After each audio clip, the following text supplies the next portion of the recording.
Watch me ride.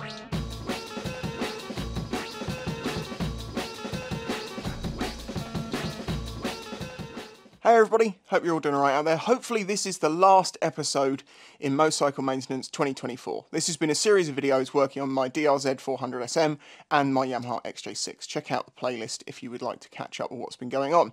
In the last video we did the clutch, and that was a little while ago because I then had to get new tyres put on the rims and also wait for a clutch cable to turn up, which has turned up. Now I'm going to get this out of the way here.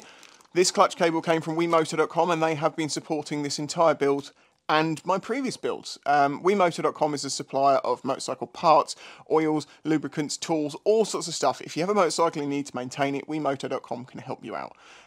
Huge thank you to them, as I say, for supporting me. While I do videos working on my bikes, I am able to get them to work with me where they supply parts to me, but when I'm working on the bike and I'm not doing a video, I still buy parts from them because they're just a good, quick supplier that has parts at a decent price. So, honestly, I use them anyway. They help support this channel. It's a win-win situation for all. I don't think the discount code's valid anymore, unfortunately, so you can try the old ones. If they work, they work. If they don't, they don't. I'm sorry. So there you go. New tyres are on. These are, because people ask, Dunlop Sportsmax GPR 300s. For people learning, here's something to note. With the rear wheel, you're not going to get it on the wrong way round because clearly there is a sprocket one side and a disc brake on the other. You can't get that confused. But the front wheel can be put on either way around because it's two discs on this bike and everything's uniform. That's why you need to know a couple of things, how to know which way this wheel was supposed to go. So, one, the hub has got spokes which are rounded on the front and hollow on the back. They're designed to go into the air that way, you know, like an aerodynamic cup. You wouldn't go with it cupping into the air. So you know that's the wheel supposed to turn this way. Then the tyres have got marks on them that tells you that's the direction that the tyre wants to be rolling. So this needs to be facing in the direction that the wheel would be turning, and you need to make sure it's on the bike facing that way. I unscrewed the caliper to get the front wheel off, and then I just basically put it back in with the bolts finger tight so it wasn't hanging on the brake hose. If you're going to leave a brake caliper hanging for a while and you can't put the bolts back in, make some sort of string or something to tie it up so it's not got the weight of the caliper pulling the brake hose down that whole time. It's not good for it. I've slid the wheel between the brake pads just so it can sit there, and then I've put some grease on the spacers so I can put the spacers in. I've also greased the axle, so now I've just got to lift the front wheel up. Come on. Until I get one side through. Taking my gloves off so I don't get grease everywhere now. That's through. Then slide the caliper back on. And pop these bolts through. The reason I'm doing this while it's all loose is because then you don't jam anything up if it's not properly in alignment. Not that it should be out of alignment, but it just makes things easier. So it was 65 Newton meters for the main axle. And now I need to do 19 for the pinch bolt. If you want to know how to use a torque wrench, how to set one of these, I have a video on that, which people have said is the best one on the internet. More than once. Okay, so that's at 19. Now I need to do the caliper bolts on that side, which are 40, which means I need to use this one. Then the caliper bolts, and obviously you sort of snug these up bit by bit so they go down evenly. So that is brake caliper on and torqued, front wheel on, spacers in, axle torqued, pinch bolt torqued, and we have a freewheeling front wheel. Oh, this sounds a bit... it's dust. These have been sat around. Once this gets on the road and you can apply the brakes a couple of times, that's going to go. So that's the front done. Let's go to the back. Right, so now we need to do the rear tyre. Oh, here's a little tip. If you need to work on your wheel, don't put the disc into the bench if you have another spare motorcycle tyre, as in the old one. Perfect for working on wheels. Right, so now we need to put the cush drives back in, or should we say cush rubbers. The cush rubbers of the cush drive, which don't go that way. They go that way. I wonder if this is going to slot in without any problems, or not.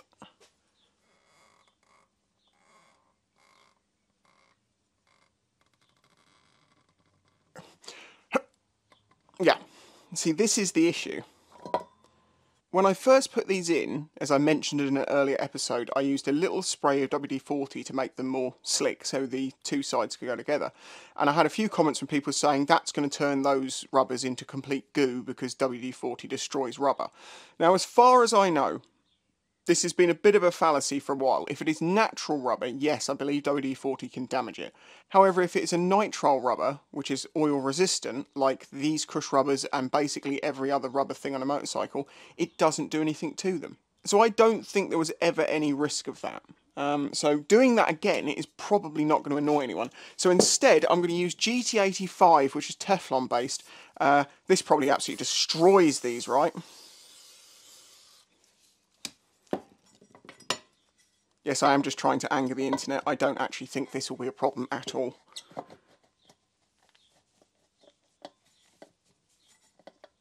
But see how much easier that went in? And no, I'm not sponsored by either of these companies, but if they'd like to get in contact. So there we go, Cush Drive is back on. Now let's get this back on the bike. Oh, actually, do you know what?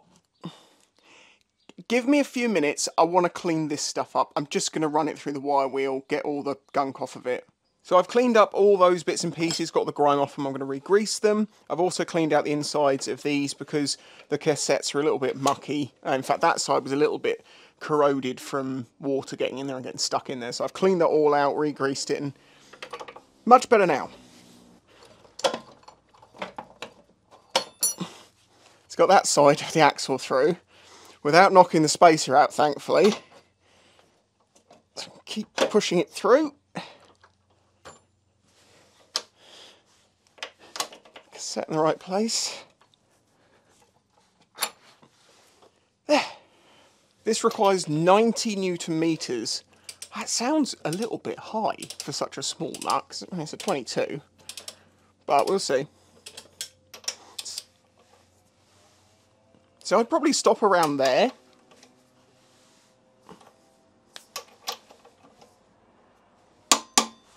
Turns out I was pretty close. So there we go, the rear wheel is back on. So I now need to put the bike back on the floor, flip it around, and then we can get on with getting this clutch done. Front down. Oh, have I got anything to tighten up in there? I'll have to check that. Yes, there is. My brake. Where's the clip? So I'm looking in my boxer bolts. Fairing front right, no. Front brake line clip under headlight. There we go, that's what we want. And the rubber thing.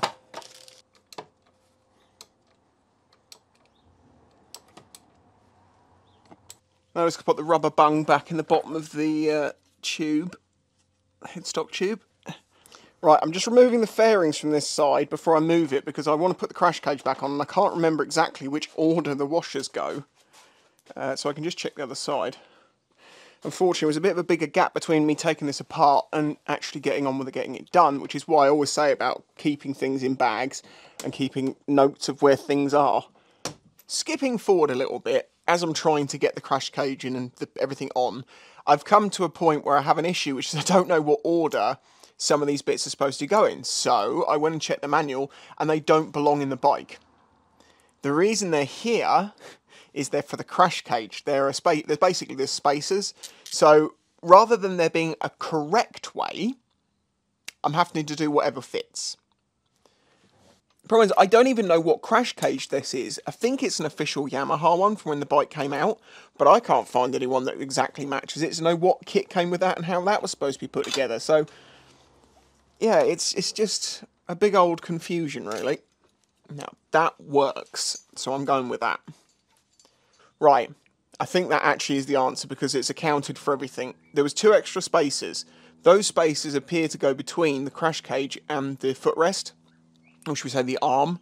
That means that this isn't pressing into the side of this, it's spaced out. And then the vibration reduction works between all of it. And there isn't anything extra on this one is stock. So this appears to now be actually correct. Woo. The reason it couldn't have been the other way is because the threads weren't long enough. And that's when I realised where there's a gap there it can sit in, and that would reduce the length. So, logic your way out of these issues. Right, so now that's where that wants to be. I can tighten this one up a bit more. And then does that all line up to get the next bolt in for the front of it? If it does, we're golden. It does, thank God. Right. God, for a minute then, I honestly thought these were stripped. They're just really long. For God's sake. Right, okay. I just torqued up this. It was 55 Newton meters, but I forgot to put the camera on. I ended up having to adapt up because my Allen bits are on the smaller size and my big torque wrench and get a 55 is on this end. You might think you'd get an inaccurate reading from that. And I have said in the past no to a comment or two when people said you can't do this. If you want to check out a video on the torque test channel, you'll see they have just debunked the myth that this is an issue. Also, that cheap ratchets aren't reliable or accurate. Caveats, watch the video. Side stand down? Yes. Just going to do an idiot check. Tighten the front ones, yes. Tighten this, yes. Tighten those, yes. Tighten that, yes. They're done. That's done. Yes. BRB. Beep, beep, beep, beep. So we've got to unhook this end and then see which way this route's through. And it's a horrible route underneath and around this line. It's one of the coolant lines. Go on. Yes. Right. Then where's my old one? Then we've got this, hopefully you can see, this like cup end, and that goes into a little holder, which is probably hidden from view for you. I'm going to shove that generally up in the right way. Ah, that's what it's got to get around. There we go. Right. And we have to hook in that end. What you need to pay attention to is where did the old cable come through? And I can see where, through that hole there.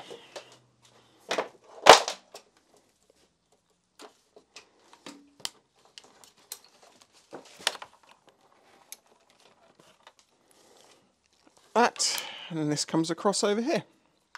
Close up the midline adjuster. That should give me just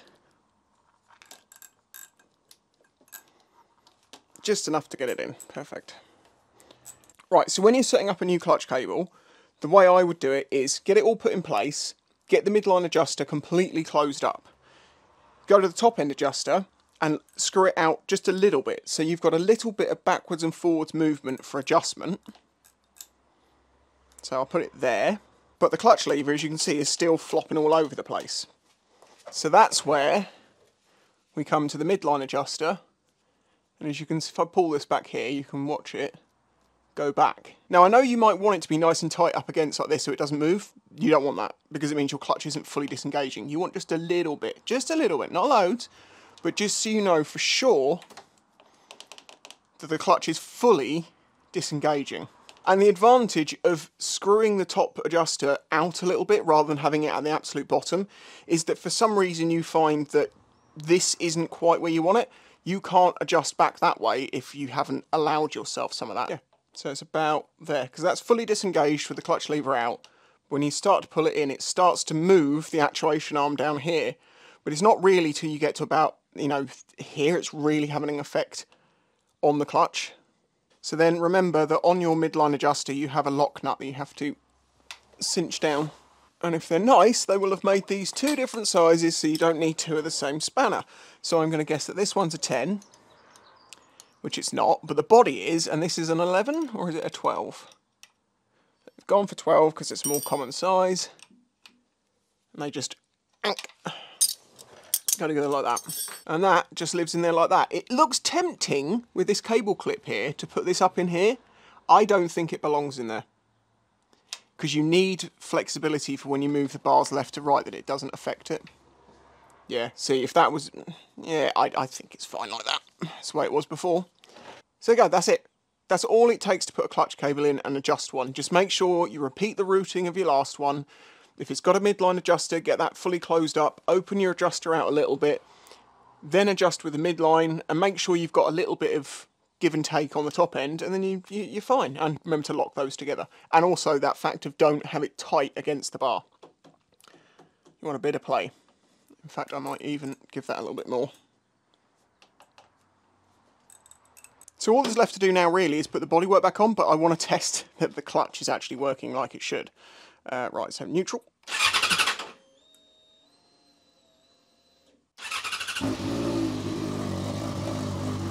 Clutch in gear, side stand. Try again.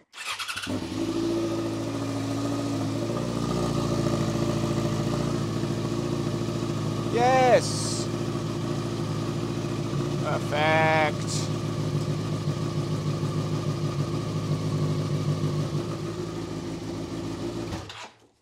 We are all good. Or at least as far as I can tell from that little test. So yeah, before I put the fairings back on, I am now going to just go over and clean up as much of this as I possibly can, all the bits in between and under the fairings. I'm just going to use like this stuff. This is not sponsored again. This is just some protectant spray, which is quite good at just getting the grub off and just leaving a bit of a coating that helps protect it a bit. I'm doing it now because I've got the bodywork off, so I might as well. I don't think you want to see an hour of...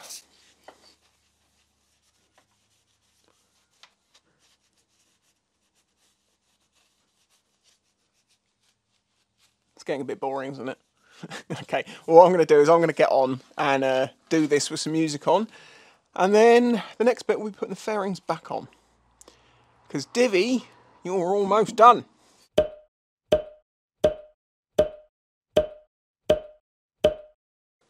And there we go. Divvy is done and all back together. I didn't think you'd want to see the full thing of me just putting the fairings back on. There's videos of me doing that already.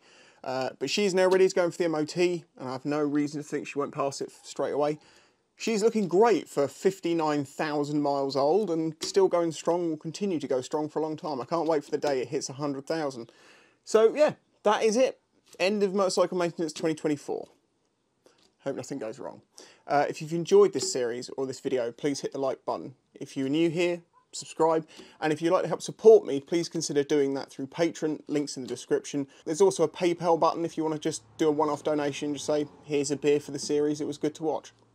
I appreciate if you want to do that. If not, thanks. Please leave a like. So until the next one, bye-bye. Oh, and thanks to Wiimoto. You're awesome.